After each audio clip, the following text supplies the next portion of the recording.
Falando um pouco mais, detalhando esse processo do suicídio, né? Eu já trouxe que a gente tem a gente tem esses fatores de risco, esses fatores de proteção, que eles estão ali, tentando contrabalançar o outro, né? Os de risco ajudando, perdão, os de risco aí colocando o indivíduo em risco, obviamente, os de proteção tentando ajudar, tentando fazer com que aquele indivíduo ele melhore, né, a sua saúde mental. E dentre eles, a gente vai detalhar, temos os culturais, os sociais, os psicológicos, os biológicos e os genéticos. Temos fatores situacionais, que normalmente é o que as pessoas de forma leiga associam com o suicídio, que são os estressores recentes, né, pelos quais aquele indivíduo está passando ou passou. Por exemplo, óbitos na família, né, que perderam parentes queridos, separações, abusos, violências, estresses familiares, né, brigas familiares, perda do status socioeconômico, desemprego. Agora a gente tem, mais recentemente, falando aqui desse momento atual, a pandemia e tudo que essa pandemia está causando para a gente, que eu vou também detalhar um pouquinho mais na frente. Então, esses fatores situacionais, né, que a gente chama de fatores estressores, eles também, sim, claro, eles têm um peso no processo do suicídio, mas a gente não pode associar somente eles ao suicídio, né, o que, infelizmente, as pessoas tendem a fazer. Temos também a alta disponibilidade e a letalidade de métodos. Então, infelizmente, o país está passando por uma reforma na questão da política dos armamentos, das armas, né? E existe uma tendência governamental para legalizar, para aumentar a disponibilidade de armas para a população.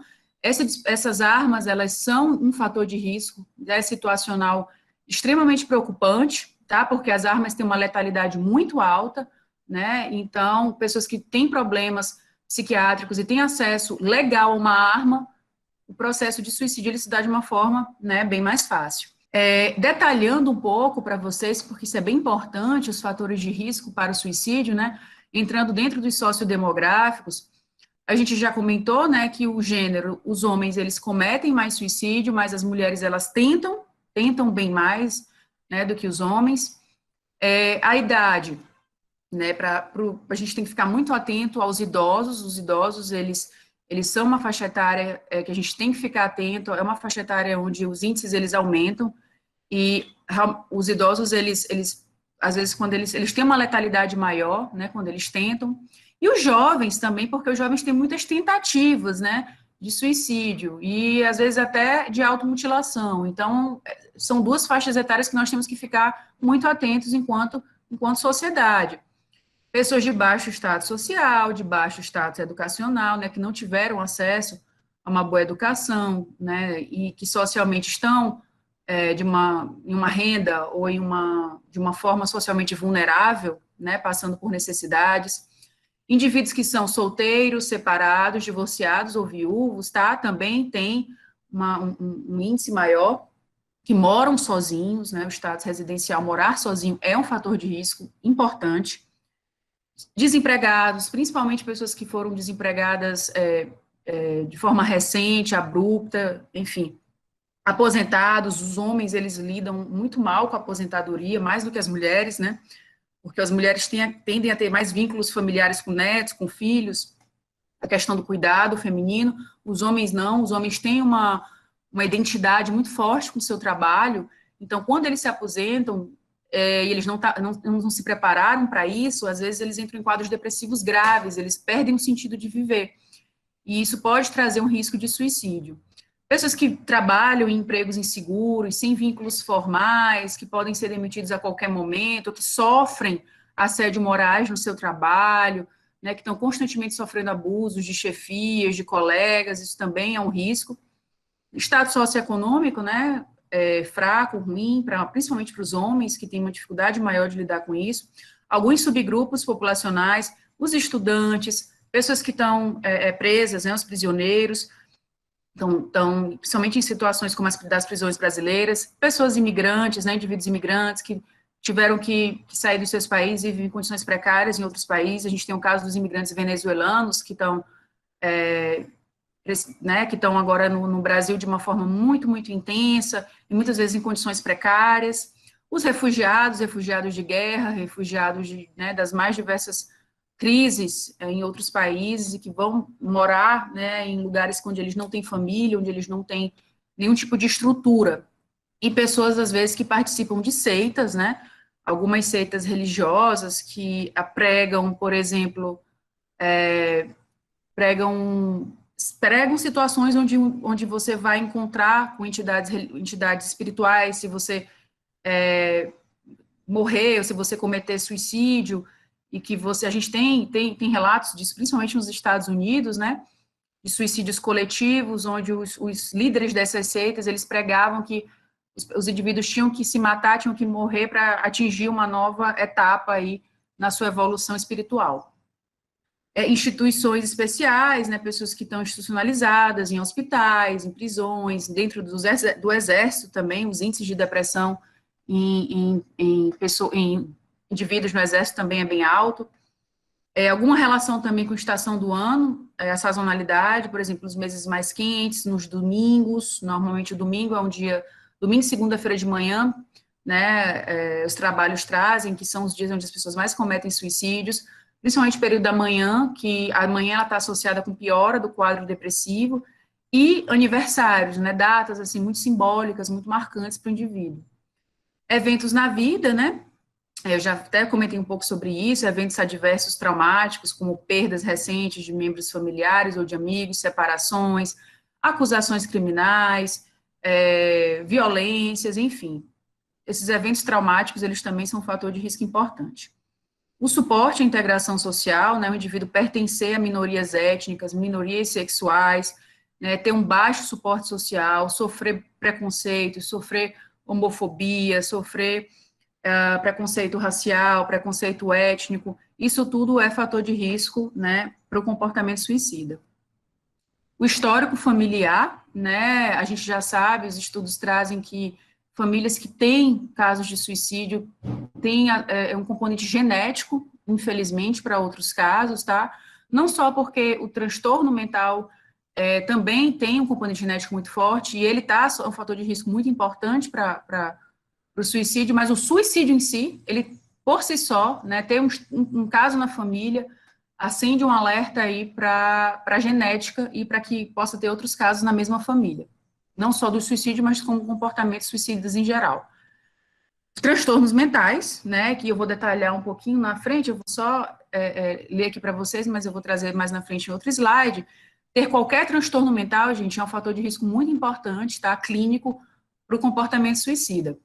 Principalmente a depressão, né, transtorno por uso de substâncias psicoativas, o álcool, principalmente, transtornos da personalidade, do grupamento B, dentre eles, principalmente transtorno de personalidade borderline, e a esquizofrenia.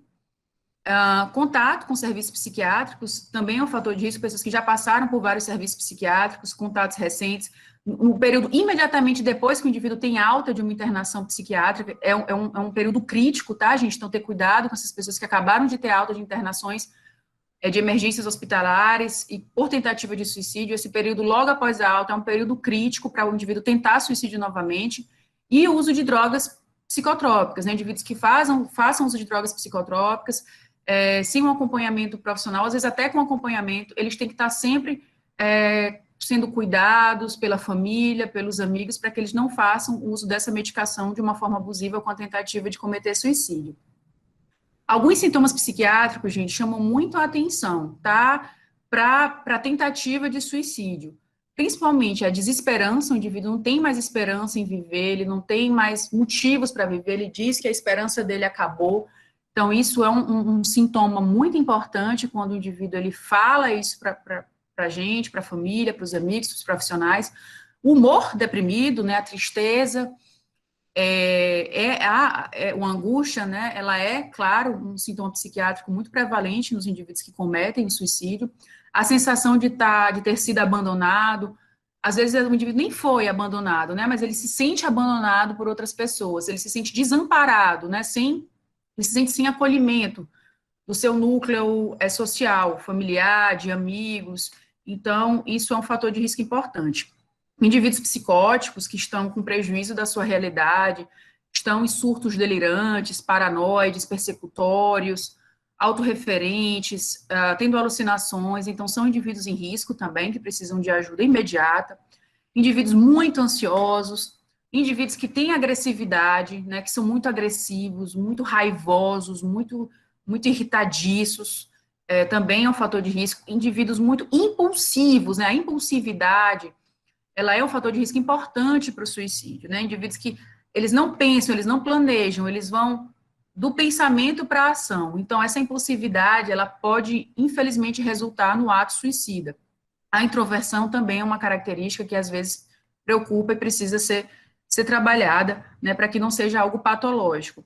Então, em relação ao comportamento suicida em si, eu já até citei alguns fatores, como ter tentado previamente suicídio é um fator de risco importantíssimo, ideação suicida, desejos de morrer, gestos indiretos, né, como eu falei anteriormente, às vezes a pessoa não fala diretamente, mas ela dá a entender, eu gostaria que esse carro não tivesse freios, que esse carro não parasse, eu gostaria de sumir, eu gostaria de desaparecer, né? São, às vezes, falas e gestos indiretos que a pessoa dá e ela está sinalizando que ela precisa de ajuda. Em relação à sua história pessoal, né, ter sofrido abuso físico, abuso emocional, sexual, negligência na infância. Indivíduos que passaram por traumas infantis, seja de negligência, de agressão sexual, emocional, física, são pessoas que estão sob um risco maior de tentativas de suicídio. Crianças que sofreram perdas, né, de um dos pais ou das figuras parentais de forma precoce, também é um fator de risco. Em relação à saúde física, ter uma doença física grave, como, por exemplo, os cânceres, né, as neoplasias, a pessoa muitas vezes acha que não vai sobreviver àquele câncer, que a vida não tem mais sentido, que ele não vai mais conseguir fazer nada que ele gostava de fazer, que ele não quer dar trabalho para a família, então ele acha que é melhor morrer e abreviar aquilo do que viver com aquele câncer, né? A síndrome da imunodeficiência humana, também, hoje já nem tanto, porque a medicina avançou muito, e pessoas que têm o HIV, o vírus HIV, conseguem ter uma vida relativamente saudável, funcional, mas antes que não tinha, que o coquetel ainda não estava, né, disseminado, que o tratamento não estava tão disseminado, as pessoas sofriam muito, né, os portadores de HIV. Acidentes vasculares cerebrais, pessoas que têm sequelas, aquelas sequelas graves, motoras, cognitivas, epilepsia e quaisquer doenças crônicas também são um fator de risco clínico para o suicídio. A disponibilidade, né, do método, já falei um pouquinho sobre isso, você ter fácil acesso a métodos letais, como armas de fogo, armas brancas, venenos como veneno de rato, chumbinho, esse tipo de veneno que você consegue comprar tão facilmente aqui no Brasil, medicações controladas que às vezes as pessoas deixam nas suas casas de uma forma exposta, não guardam, né, cordas, enfim, quaisquer objetos que possam ser usados para até o próprio carro, né, gente? Carro às vezes é uma forma, é um veículo para o suicídio.